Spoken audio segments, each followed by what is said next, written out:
नमस्कार दोस्तों आज मैं लेकर आई हूँ पिशाचनी का पार्ट 2। तो शुरू करते हैं आज की कहानी। वहाँ वहाँ एक लड़की थी। उसके सिर पर 2 सींग थे। उसका चेहरा सफ़ेद कुचकुचला हुआ था, काली आंखें, कांटेदार दांत थे।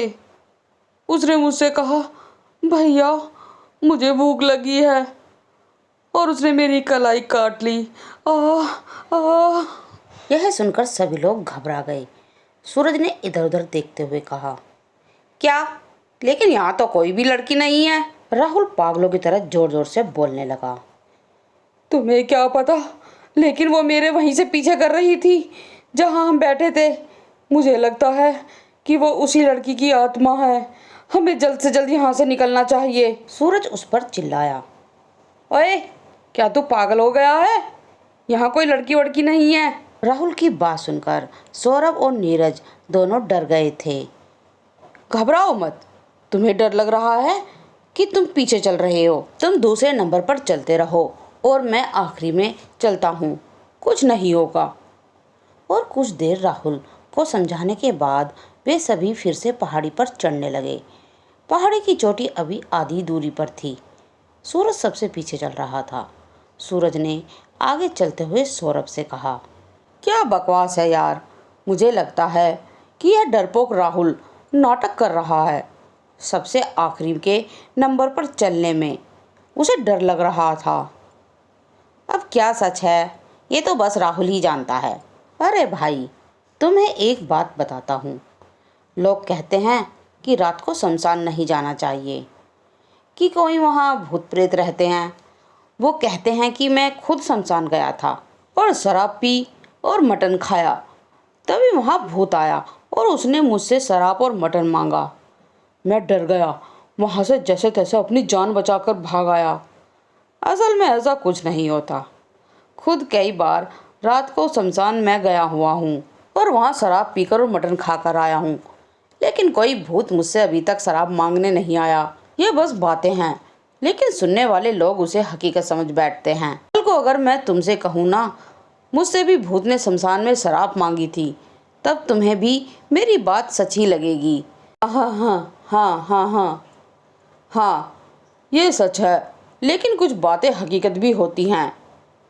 ऐसा कहकर सौरभ कुछ देर शांत हो गया, लेकिन उसके दिमाग में काफ़ी कुछ चल रहा था। अबे यार, क्या तू कभी अमावस की रात शमशान गया है? सौरभ ने सूरज से पूछा, लेकिन सूरज ने कोई जवाब नहीं दिया। क्या तू कभी अमावस की रात शमशान गया है? सौरभ ने एक बार फिर पूछा, लेकिन फिर भी सूरज ने कोई जवाब नहीं दिया।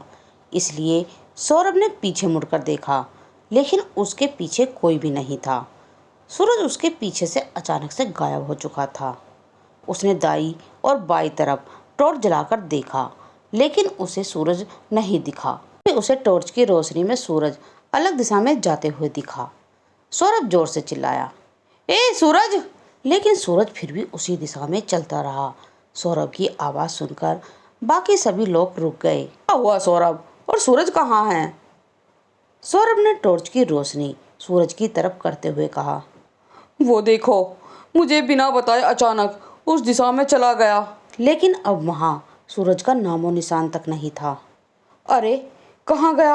अभी तो उसी दिशा में जा रहा था। सभी लोग जोर जोर से सूरज को आवाज़ लगाने लगे। ए सूरज! सूरज! सूरज! ए सूरज! मनोज आंखें बड़ी करते हुए बोला, कहीं उस लड़की की आत्मा सूरज को अपने साथ तो नहीं ले गई होगी ना? चुप कर यार, आत्मा जैसी कोई चीज़ नहीं होती। वो हमें डराने के लिए ऐसा कह रहा होगा। नहीं मनोज, हमें उसे ढूंढना होगा। चलो जल्दी करो। सूरज! सूरज! ए सूरज! सूरज! सूरज! वे सभी जंगल में सूरज को आवाज़ देते हुए ढूंढने लगे, लेकिन उन्हें पता नहीं चला कि सूरज कहाँ है। राहुल और सौरभ साथ साथ चल रहे थे। तभी नीरज को अपने पैरों के नीचे कुछ मिला था। जैसे ही नीरज ने अपने पैरों की तरफ टॉर्च चमकाई तो उसे एक जूता दिखा था। नीरज ने जूते की तरफ देखते हुए कहा, ये तो सूरज का जूता है। लेकिन सूरज एक जूता छोड़कर कहाँ जाएगा? मुझे लगता है कि वो हमारे मजे ले रहा है। वो यहीं कहीं छिपकर हमें देख रहा होगा। और उसने चारों ओर अपनी टॉर्च चमकाते हुए बोलना शुरू कर दिया। सूरज, मजाक बंद कर यार, चुपचाप बाहर आ जा, वरना अगर हमें तू मिल गया ना तो तेरी बहुत कुटाई होगी। लेकिन फिर भी सूरज की ओर से कोई प्रतिक्रिया नहीं आई। सूरज की तलाश में सौरभ अकेले ही अलग अलग दिशा में जा रहा था। इसी बीच वो जोर से चिल्लाया, नीरज, मनोज, राहुल, जल्दी से इधर आओ। और सभी लोग वहां दौड़ पड़े। सौरभ ने जमीन पर पड़े सूरज के जूते की ओर रोशनी जलाते हुए और डरते हुए कहा, ये देखो, सूरज का दूसरा जूता। सूरज के साथ जरूर कुछ तो हुआ है, हमें उसे जल्द से जल्द ढूंढना होगा। नीरज ने उस जूते की नोक की तरफ आगे टॉर्च की रोशनी जलाई। उसे दूर एक ऊंचा पीपल का पेड़ दिखाई दिया। वो पीपल का पेड़ काफी विशालकाय था। उस पेड़ पर उसे सफेद सा कुछ दिखाई दिया। वो सभी उस पेड़ के पास पहुंचे और उन सभी ने पेड़ पर टॉर्च चमका दी और तभी उन्हें सूरज दिखाई दिया। वो पीपल की एक ऊंची शाखा पर पेट के बल लेटा हुआ था। उसके दोनों हाथ पांव हवा में तैर रहे थे। उसकी सफ़ेद शर्ट फटी हुई थी और खून में भीगी हुई थी। चेहरे पर खरोच थी। सौरभ काफ़ी डरा हुआ था और घबराते हुए बोला, सूरज के साथ ये किसने किया और उसे इतनी ऊंची शिखा पर कौन ले गया? ये काम किसी बड़ी बिल्ली का लग रहा है। शायद यहाँ कोई बाघ, चीता या फिर तेंदुआ होगा। ऐसा है तो यहाँ कोई जंगली बड़ी बिल्ली क्यों नहीं दिखाई दे रही? तभी पेड़ के ऊपर से पत्तों की हलचल सुनाई देने लगी। शायद कोई जानवर टहनियों पर छलांग लगाते हुए नीचे उतर रहा था। मनोज घबराते हुए बोला, शायद वो जानवर नीचे आ रहा है। सभी लोग डर गए। उन्होंने टॉर्च उस तरफ जलाई। पेड़ पर होने वाली हलचल बंद हो गई और पेड़ से एक औरत की डरावनी हंसी वाली आवाज आने लगी।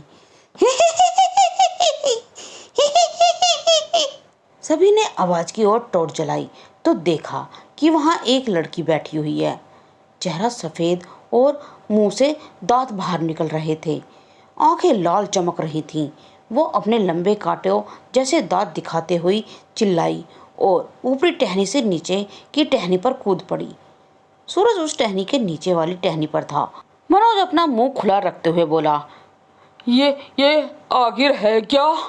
वो काफी आश्चर्यचकित हो गया था। सौरभ घबराते हुए बोला, ये एक पिशाचिनी है और ये सूरज की बची हुई जान लेने आई है। हमें उसे बचाना होगा। हट हट, छोड़ मेरे दोस्त को, हट। राहुल अपने हाथ में रखी कुल्हाड़ी उस पिशाचिनी को दिखाते हुए चिल्लाने लगा। बाकी के सभी लोग चिल्लाते हुए उस पिशाचिनी को सूरज से दूर भगाने की कोशिश कर रहे थे। लेकिन वो छोटी पिशाचिनी उनकी ओर देखते हुए हंसी और वो लड़की निचली शाखा पर कूद पड़ी जिस पर सूरज पेट के बल लेटा हुआ था। ये कैसी पिशाचिनी है? ऐसे राक्षस जैसे दो सींग और पिशाचिनी जैसे लंबे दांत। सभी लोग जोर जोर से चिल्लाने लगे, सूरज, ओ सूरज, ए सूरज, होश में आ। सूरज, ओ सूरज, होश में आओ। लेकिन उसे होश नहीं आ रहा था। वो पिशाचिनी सूरज की पीठ पर बैठ गई और उसने अपना जबड़ा खोलकर मुंह सूरज के गर्दन के पास ले आई। नीचे सभी दोस्त सूरज को जोर जोर से आवाज़ें दे रहे थे, लेकिन शायद सूरज बेहोश था। तभी उसे पिशाचिनी ने सूरज की गर्दन में अपने लंबे दांत घुसाए और सूरज का खून चूसने लगी। इसका मतलब ये था कि वो एक रक्त पिशाचिनी थी। तभी सूरज होश में आ गया और उसने चीखते हुए हलचल की। उसका संतुलन बिगड़ गया और सूरज उस शाखा से गिर गया। वो एक टहनी से दूसरी टहनी पर गिरते हुए जमीन पर आ गिरा। उसके गिरते ही जमीन पर बिखरे पत्ते और धूल भी उड़ी। सूरज जमीन पर गिर पड़ा था। रक्त पिशाचिनी भी उसकी बगल में ही गिरी थी। वो कोई भी हलचल नहीं कर रही थी। सभी दोस्त घबरा गए थे और वो सूरज और रक्त पिशाचिनी की तरफ देख रहे थे। तभी सूरज ने अपना सर हवा में उठाया। तभी वो रक्त पिशाचिनी उठ गई और उसने सूरज की गर्दन में अपने दांत घुसाए और एक ही झटके में उसके गर्दन की सारी मांस नोच लिया। सूरज की गर्दन में बस अब गर्दन की हड्डी ही बची थी। यह देख सभी लोगों की चीख निकल गई। वो रक्त पिशाचनी उस मांस के टुकड़े को बड़े मजे से चख रही थी। वे भागो यहाँ से! मनोज जोर से चीखा और वहां से भागा। नीरज और राहुल मनोज के पीछे भागे, लेकिन सौरभ अभी भी उसी जगह पर खड़ा हुआ था। उसने ऐसा कभी नहीं देखा था। डर के मारे उसका गला सूख गया था। वो रक्त पिशाचनी उसके सामने सूरज की गर्दन का मांस चबा रही थी। तभी उसे रक्त पिशाचनी ने सूरज की गर्दन की हड्डी दांतों से तोड़ डाली और उसका शरीर सर से जुदा हो गया। यह देख सौरभ ने अपनी पैंट में पेशाब कर दिया। तभी उस रक्त पिशाचनी ने उसकी ओर देखा। उसका भयानक खून से सना मुंह देख सौरभ के पैरों तले जमीन खिसक गई। वो किसी जानवर की तरह गुर्राई, जानवरों की तरह चारों पैरों के बल सौरभ की ओर दौड़ने लगी। सौरभ ने जैसे तैसे खुद को संभाला और मुड़कर दौड़ने लगा।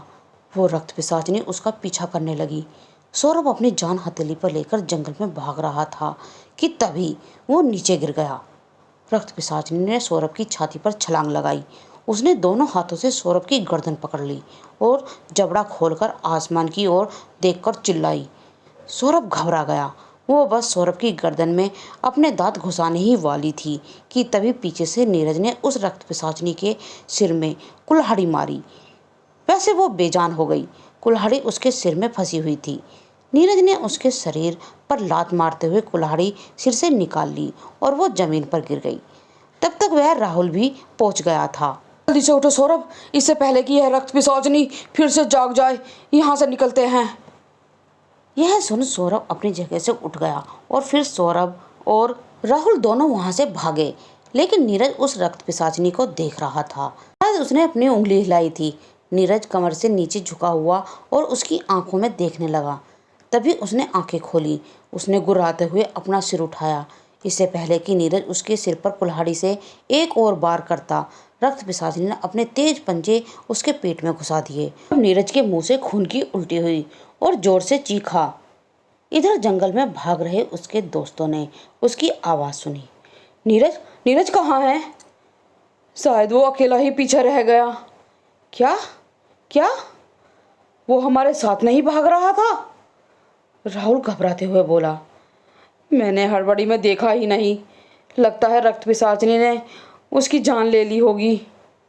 तभी वहां पर मनोज आ गया। जल्दी से यहाँ से भागो। रक्त पिशाचनी ने नीरज को फाड़ डाला है। मैंने जब उसकी आवाज़ सुनी तो मैं पास में ही था।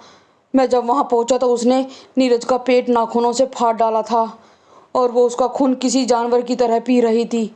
तभी उसे मेरे होने का एहसास हुआ। उसने मेरी तरफ देखा और ही करते हुए मुस्कुराई। उसने नीरज की आंतड़ा पेट से खींचकर निकाली और मुझे दिखाते हुए अपने पेट में धकेलती रही। वो चाहती तो मुझे भी वहीं मार सकती थी, लेकिन वो हमें एक एक करके दौड़ा कर मारना चाहती है। यह सुन सभी की रूह कांप उठी। हमें जल्दी से यहाँ से निकलना पड़ेगा। उसे हम तक पहुँचने में ज़्यादा देर नहीं लगेगी। जल्दी भागो भागो भागो यहाँ से। और ऐसा कहते हुए मनोज वहां से भागा।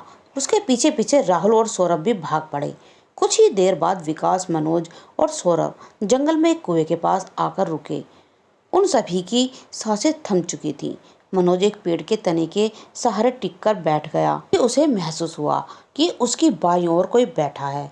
उसने उस तरफ देखा और वो कांप गया, क्योंकि उसकी बगल में एक सिर वहीं आधा खाया हुआ नर शव था। सड़ती हुई लाश की दुर्गंध उसकी नाक में चली गई और वो चिल्लाकर उठ बैठा। सौरभ और राहुल उस शव को देखकर डर गए। सौरभ ने घबराते हुए पूछा, ये क्या? ये किसकी लाश है? मुझे क्या पता। तभी अचानक उन्हें किसी आदमी की आवाज़ उस कुएं से सुनाई दी। पारुप्पा, कोई बचा पा। आखिर किसकी थी वो आवाज़? अब आगे क्या होगा इन तीनों के साथ, जानने के लिए इस कहानी का पार्ट 3 जरूर सुनें। हाँ, लेकिन इससे पहले पार्ट 2 सुनने के लिए मेरे चैनल को लाइक करें, शेयर करें और सब्सक्राइब करना ना भूलें। और हाँ, बेल आइकन जरूर दबाएं, जिससे कि आपको मेरी नई नई कहानी की नोटिफिकेशन मिलती रहे। और कमेंट में लिखकर ज़रूर बताएं कि आपको मेरी कहानियाँ कैसी लगती हैं। धन्यवाद।